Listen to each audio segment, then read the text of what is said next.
Moving on to start off, what is our program model? I always like to start off with a little bit of our history. So our story began in 2016, as Jennifer mentioned, really as a brainchild of Coleman Fung, pictured here on the right-hand side, and there's Pearl. Coleman is a Cal alum, an Army veteran, an entrepreneur, and much more. His vision was really to create an undergraduate opportunity to foster design thinkers to solve real world problems. He knew this would include incorporating technology and interdisciplinary studies in teams.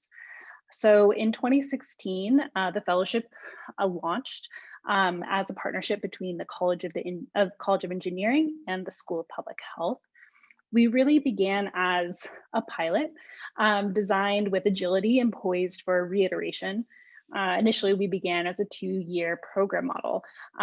However, based on student feedback and program feedback, we really evolved into the model that we have today, a 1+1 model. So in 2018, we really launched in this new capacity, which I'll share much more very shortly. And then importantly, as Dan mentioned, in 2020, this fall, we reiterated once again, and this time adding a new track, partnering with Rosser College to launch Conservation and Technology track.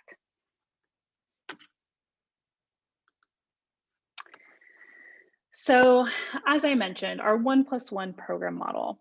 So first start off, all fellows who are admitted into the fellowship commit to 1 year with an opportunity to continue into a second year of the program.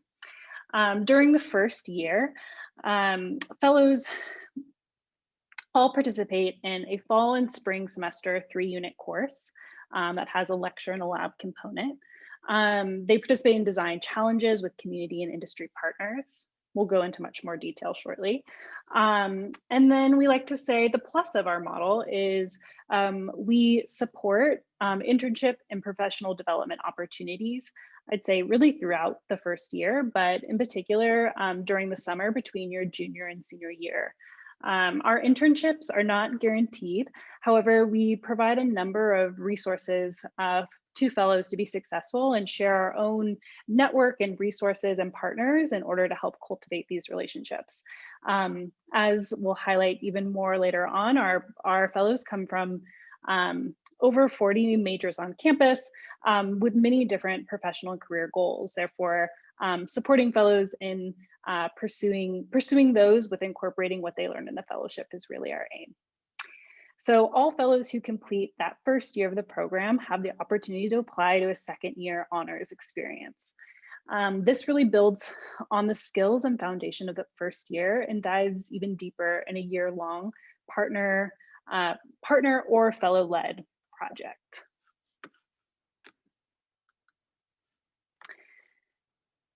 So we like to say the fellowship has different pillars. These pillars are the foundation for our social impact work within the fellowship.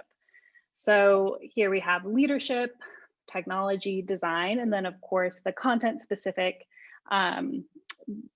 content that's related to each track. So no one fellow is expected to be the expert on any of these topics, let alone all of them, before coming into the fellowship, and I would say nor leaving the fellowship. Each fellow will gain a broad level of exposure and be able to go in depth based on their own interest and their project scope. Fellows will be coached and supported to really rely on their team for a wide range of expertise and draw on the diversity of each interdisciplinary team and project partner that they're involved with. And I'll just mention too that especially within technology, this is where an area that's constantly what's evolving and what's the most impactful and emerging in tech is constantly changing. And therefore, this is the area that I'd say is the most evolving with each iteration. So getting a little more granular into the differences between the two tracks. So as I mentioned previously, the content in our pillars, every fellow will learn from each of those. However, the content specific will be dependent on the track. So within Health plus Tech, we really are focused on a public health scope. So public health and well-being. Let's say public health is looking at health beyond the individual, more on the community level. So topics might include social isolation, nutrition, housing, transportation, urban development. We'll include and assess factors including policy, social, economic, cultural, environmental, and how that impacts public health. And there we might explore challenges in population health, health equity, social determinants, social justice, and health disparities. And Dan, I'll let you take it away and speak to the conservation track. Yeah, conservation track this first year is really focused on biodiversity conservation and environmental health. In 2019, the UN released a report that said over 1 million species are threatened with extinction. Actually, I'll put in the chat, I'll put a link to that report. There you go. So we're really focused on trying to help solve this crisis, and we are working with, as Ava said, frontline environmental organizations. The topics that we've covered have included things such as land use practices, alternative livelihoods for people who might be putting pressure on wildlife and other species, public education, and much, much more. Interesting enough, all of these issues actually are centered around many of the same things that affect public health, so policy, social situations, economic and environmental factors. They're very, very similar in that way. But with that UN report guiding us, we're very much exploring the primary threats to species. So this is land and sea use. So this could be everything from agriculture to overharvesting of our oceans. Direct exploitation of species is hunting, using species for medicinal purposes, other such uses of species directly. And then climate change is actually ramping up quite quickly, as you can imagine, as a threat to species, as is pollution, such as plastics in our ocean and such. And then something that is quite often overlooked, invasive non-native species. So these are species who are getting introduced to areas where they are not actually from, but human actions are actually bringing these species around the world in various ways, and they're wreaking havoc on various ecosystems. So those are our kind of our deep dives in the conservation course. Thanks, Dan.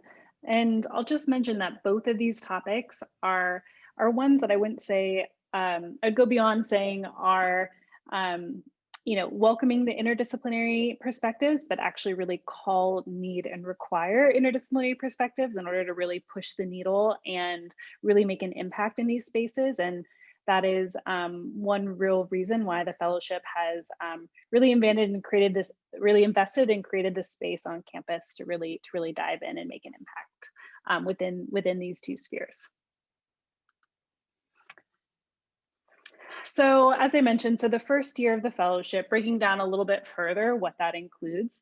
So as I mentioned, there is a course that's associated with the fellowship each semester of the junior year that has a 2-hour lecture component as well as a 1-hour lab each week. It is much more of an experiential course that I'll let the fellows speak to more later, but is definitely a dynamic atmosphere where experts are brought in, there's group work, etc., focused on the project and also on learning those key foundational pieces, but then being able to apply them in the lab space. We have a boot camp, a 3-day event at the beginning of the semester that really is getting fellows coming from all areas of campus up to the same speed of what the fellowship is and what our design process is, so they can really hit the ground running as the fall semester begins. We traditionally have a retreat in the spring semester, bringing fellows together, and really a number of projects, both short and long term, that we'll get into even more so in each of those semesters. In addition to these foundational core pieces, we also have a number of what we like to call experiential opportunities that are really opt-in dependent on what your interests are, what your your bandwidth is and where you really want to dig in. So we provide opportunities for going to conferences, company site visits when that's possible, networking events, workshops, hackathons, and access to career services. The Fung Fellowship sits within the Fung Institute, which has an amazing staff for career services, in addition to myself and the team, to really to personalize the career and professional journey of fellows and support fellows in their path. So no matter what background you may have coming into the fellowship or which track you participate in, all fellows upon completion of the fellowship will be able to do the following. I'll just read this quickly. So 1, engage in customer research that is empathetic and authentic, implementing diverse and robust sampling, and allowing for feedback to influence project decision making. You'll be able to demonstrate a deeper understanding of the potential that technology has to influence disciplines in substantive ways. You'll be able to identify the challenges and opportunities associated with diversity, bias, and conflicts within teams. Implement work norms to support innovation within project teams and with project partners, and use storytelling to communicate effectively with diverse audiences and diverse purposes, or for diverse purposes.